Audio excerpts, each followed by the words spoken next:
I didn't plan to stop in that town. It was supposed to be a straight shot home, 2 hours of highway, a gas station coffee, some late-night radio to keep my mind from drifting into places it didn't belong. But the storm came down like someone had dumped a bucket over the sky. Visibility collapsed. The road turned into a moving tunnel of white and gray.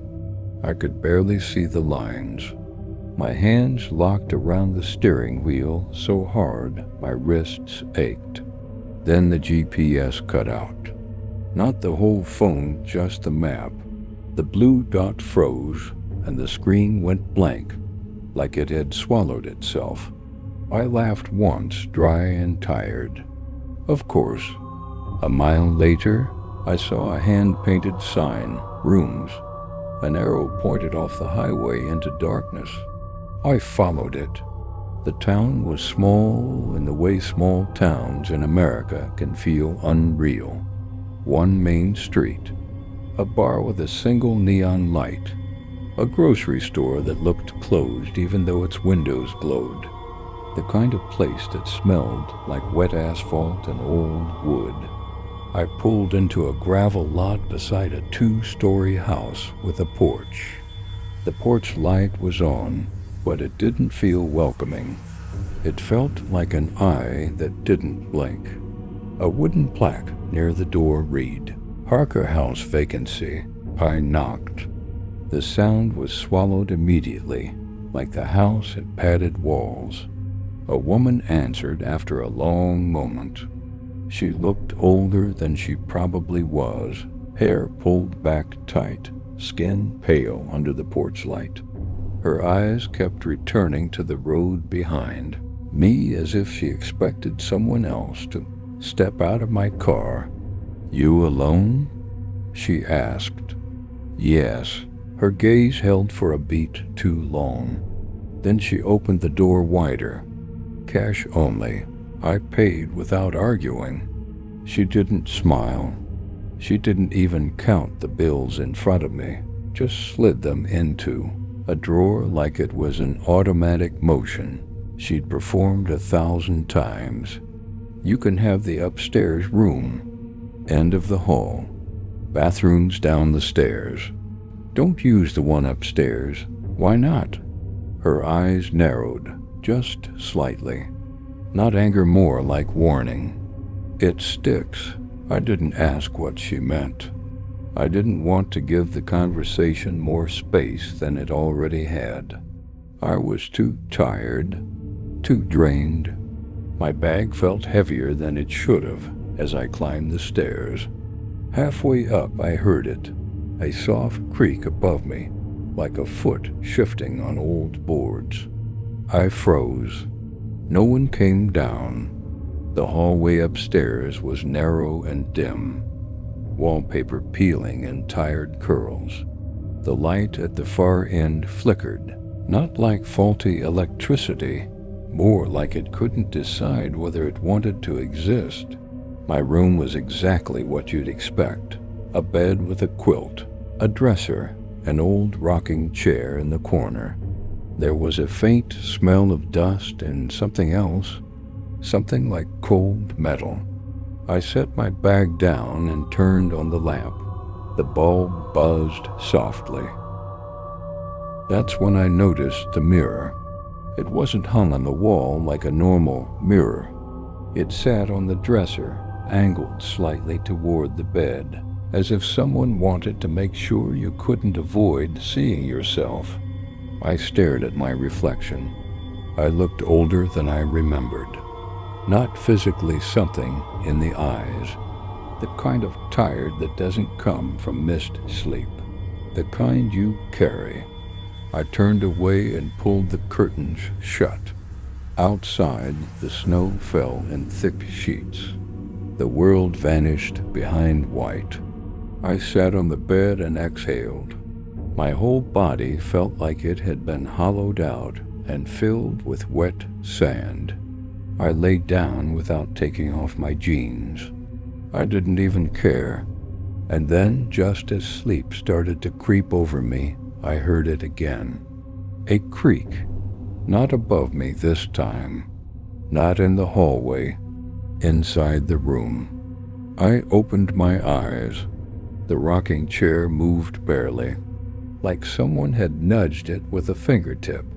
I held my breath. It rocked once more, then stopped. I told myself it was the house settling. Old wood. Temperature changes. Any excuse would do. I shut my eyes again. A whisper slipped into the room. Not a word I could understand.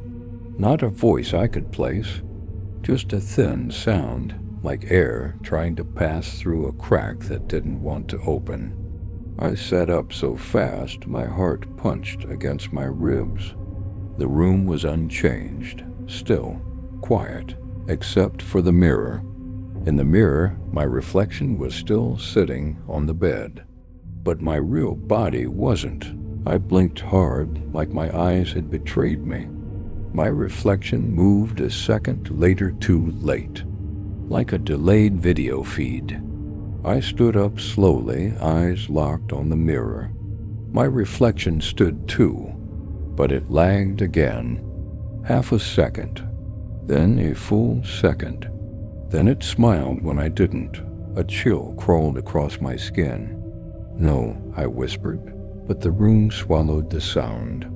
I stepped closer to the mirror and raised my hand. My reflection raised its hand a beat later, but the reflection's fingers were slightly wrong. Too long, too thin, like they'd been stretched. I snapped my hand down and stepped back. The rocking chair creaked again. This time it rocked steadily, as if someone had sat down and was settling in. I didn't turn toward it. I couldn't. I didn't want to give whatever it was the satisfaction of being seen. My gaze stayed on the mirror. My reflection leaned forward, as if it wanted to speak through the glass. Its lips moved. I didn't hear words, but I understood the message anyway. "You brought it with you." My stomach tightened. I backed away until my shoulders hit the wall. My heartbeat filled my ears so loud it felt like a drumline marching through my skull. "You're not real," I said. This is exhaustion. This is..." The reflection mouthed something again. Then it did something I didn't expect. It looked past me, at the door, and it frowned. The door handle turned. Slowly. There was no knock, no pause. The door opened an inch. Darkness pooled in the gap like something liquid. I was rooted in place, my body refusing to decide whether to fight or run. My throat went dry. A voice came from the hallway, soft, patient, almost kind. "You shouldn't be in that room." The woman's voice. I couldn't respond. I couldn't even breathe right. The door opened wider. She stood there with a candle in her hand. Not a flashlight. A candle. The flame didn't flicker. It burned too steadily, like the air in the house wasn't moving. Her eyes locked onto mine, then drifted to the mirror. Her face tightened. "You looked," she said, not as a question. My voice cracked. Yes. I saw something. She stepped into the room without invitation and shut the door behind her. The candlelight stretched shadows across the wallpaper, making it look like the walls were breathing. "You shouldn't have looked," she said again. This house. The rocking chair creaked sharply, like it had been kicked. The woman's grip tightened on the candle. For the first time, I saw fear in her expression, controlled but real. "This house doesn't like people who carry heavy things," she said quietly. "It notices. It offers relief." I swallowed. "Relief?" Her eyes stayed on the mirror. It shows you a version of yourself that doesn't hurt, a version that doesn't remember, a version that doesn't feel guilty. I flinched at the word, guilty. My throat tightened like someone had wrapped a hand around it. I don't know what you're talking about, I said, but it sounded like a lie even to me. The woman shook her head slowly. Everyone says that. She walked to the dresser and, without looking away from the mirror, reached for the edge of it. My body tensed. Don't touch it, I blurted. I have to, she said. Before it decides you're better off on the inside. She slid the mirror so it faced the wall. The room went colder instantly, like the mirror had been a vent for something warm. The buzzing lamp light steadied. The rocking chair stopped moving. I exhaled a breath I didn't realize I'd been holding. For a moment, everything was quiet. Then the mirror now turned away, made a sound. A soft tap, like a fingernail on glass. Tap, tap, tap. The woman's face hardened. It wants your attention. Don't give it. What is it? My voice shook. What is this place? She stared at me as if weighing how much truth I could survive. This house was built by a man who didn't want to live with what he'd done, she said. He wanted a place that could take the pain away. He wanted a place where consequences couldn't follow. I felt my skin prickle. And it worked, she continued. For him. For a while.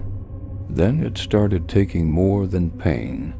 It started taking people. Tap, tap. The sound came again, faster. The woman stepped closer to me. Listen, she said.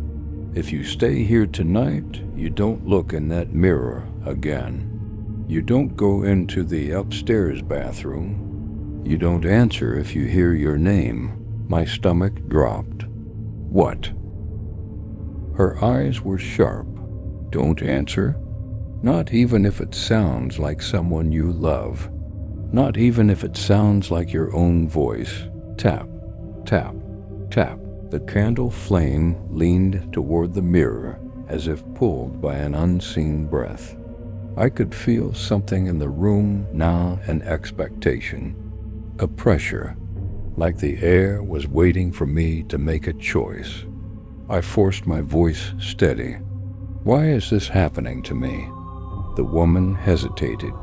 Then she said the thing I didn't want to hear. Because you came in with your hands full. I stared at her. What does that mean?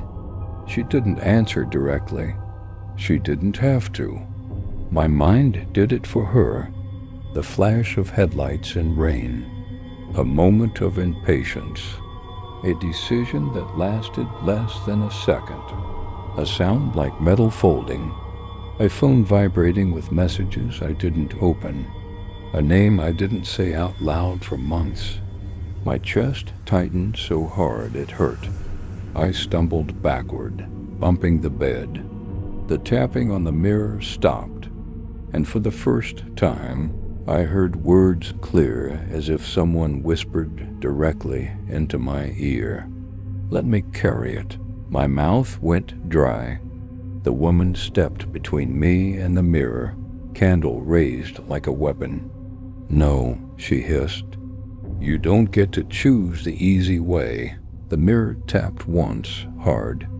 A crack ran through the glass fast, spidering outward, even though the mirror was facing the wall. I felt something shift in the room, like a predator waking up. The woman grabbed my arm. Her grip was iron. Get your bag, she snapped. What? Now? I didn't question her. I snatched my bag off the floor. She'd pulled me toward the door, yanking it open. The hallway was darker than before. The far light flickered like it was fighting something. Behind us, the mirror made a sound like laughter trapped underwater. We moved quickly down the hall. At the top of the stairs, she stopped. "Whatever you did," she said, voice low, urgent, "you can't erase it, but you can carry it. That's the only way it doesn't own you." My eyes stung. I didn't trust myself to speak. We went down the stairs. At the bottom, the house creaked deep, slow like a sigh. The woman shoved the front door open. Cold air hit my face like a slap. Snow blew into the porch light. "Go," she said. I ran across the gravel lot, slipped once, caught myself, fumbled my keys with shaking hands. I threw myself into the car and started it. The engine coughed, then roared alive. The porch light behind me flickered. I looked back. The woman stood in the doorway, candle in hand, her face unreadable. And in the upstairs window, my window, something stood behind the glass. It looked like me, but its smile was too wide.